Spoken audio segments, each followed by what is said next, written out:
5 coping skills for dealing with the death of a loved one. Are you trying to make your way through the death of a loved one?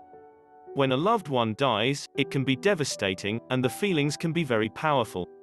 It's a very difficult process to deal with the loss of a loved one. Luckily, there are things you can do that can help you cope. Use these tips to help you get through this terrible time.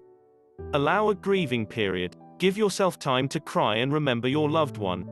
This can be as short as 15 minutes a day or longer if needed. Allowing yourself time to mourn will help you come to terms with your loss. Create a memory book. Creating a memory book is another useful way to enhance the healing process. You can put pictures of your loved one, memorable papers, small items that remind you of good times together, or cards they sent you in a special photo album or scrapbook. Put your memory book together at a time when you are relaxed and not rushed with other obligations.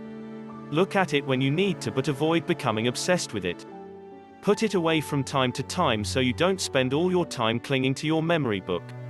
Remove large pictures of your loved one from the main living areas of the home. Having a large picture right in the living area will make it more difficult to carry on with the daily necessities.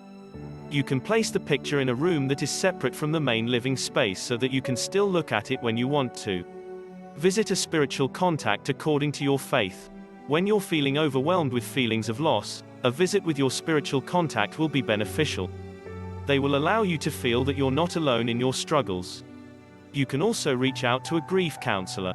Grief counselors are experienced in helping people in your situation to cope with their loss.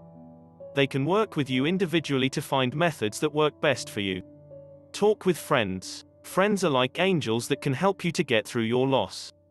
They listen rather than judge. Pick up the phone and call an old friend to talk or schedule a visit. You can also use social sites like Facebook to reconnect with friends that have moved or you've lost touch with. They will understand that you just need a few moments to talk. Coping with the loss of the loved one is a difficult process, but using these tips will help you to work through your grief and move forward. Let yourself heal by taking the time you need with your grief, but keep in mind that you'll need to move on eventually. In time, it will become easier for you to think about your loved one without experiencing the painful feelings that are so overwhelming at the time of their death. Thanks for watching our video. Please leave a comment, hit the like button, and share our video. Be safe, and stay healthy.